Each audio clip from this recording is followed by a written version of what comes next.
England versus India test series. இந்த series ஆரம்பிக்கிறதுக்கு முன்னாடி பாத்தீங்கன்னா எக்கச்சக்க ஜாம்பவான்ஸ் இந்தியாவை பயங்கரமா கிரிட்டிசைஸ் பண்ணாங்க.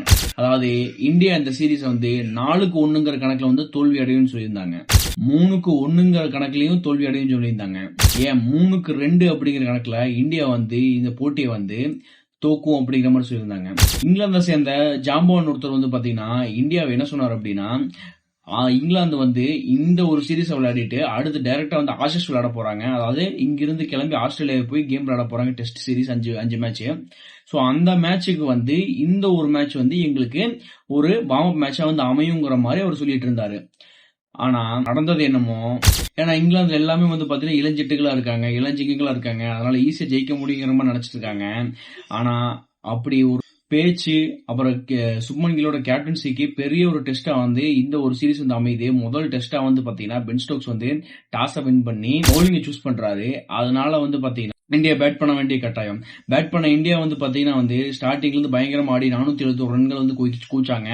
அதுலயும் மெயினா பாத்தீங்கன்னா இந்தியாவோட 3 இள சிங்கங்கள் பாத்தீங்கன்னா செஞ்சுரியை போட்டாங்க. சோ அதுக்கப்புறம் பாத்தீங்கன்னா இங்கிலாந்து சேம் அதே ஸ்கோரை ஆக்சுவலா அடிச்சதுனால சோ முதல்ல கோட்டை முதல்ல இருந்து அழிங்க, நான் முதல்ல இருந்து சாப்பிட்றேங்கிற மாதிரி முதல்ல இருந்து பாத்தீங்கன்னா செகண்ட் இன்னிங்ஸ் ஆரம்பிச்சது. சோ இந்தியாவுக்கு பாத்தீங்கன்னா 366 ரன்கள் அடிச்சாங்க. அதுலயும் பாத்தீங்கன்னா KL ராகுல், ரிஷப் பண்ட் பாத்தீங்கன்னா பயங்கரமான ஒரு செஞ்சுரியை போட்டிருந்தாங்க. சோ 373 ரன்கள் இங்கிலாந்துக்கு டார்கெட் செட் பண்ணப்பட்டுச்சு. ஆனா இந்தியாவோட போர் பவுலிங்னால, பும்ரா இருந்து போர் பவுலிங்னால 373 ரன்களை ஈஸியா இந்தியா விட்டு கொடுத்துட்டாங்க. ஏன்னா 200 ரன்கள் வரைக்கும் விக்கெட்டே விழுகாம இங்கிலாந்து ஆடினதுனால இந்த மேட்ச் இங்கிலாந்து கைக்கு பக்கம் வெகுவாவே போயிருச்சு. அதுல பென் டக்கெட்டை நிறுத்தவே முடியல. 150 ரன் அவர் அடிச்சிட்டாரு. அதுக்கப்புறம் 302க்கு 5 விக்கெட் இழந்திருந்தாலும் பாத்தீங்கன்னா அந்த ஜேமி ஸ்மித், ஜோ ரூட் நின்னதுனால கடைசி 70 ரன் ஈஸியா கடந்து அந்த ஒரு டெஸ்ட்டை ஜெயிச்சிட்டாங்க. ஆனா இந்த ஒரு டெஸ்ட் பாத்தீங்கன்னா 5வது நாள் கடைசி நேரம் வரைக்கும் பாத்தீங்கன்னா போன ஒரு மேட்சா இருந்துச்சு. ஆனாலும் பாத்தீங்கன்னா இந்தியாவோட போராட்டத்துக்கு ஒரு பஞ்சமே இல்லைன்னு சொல்லலாம்.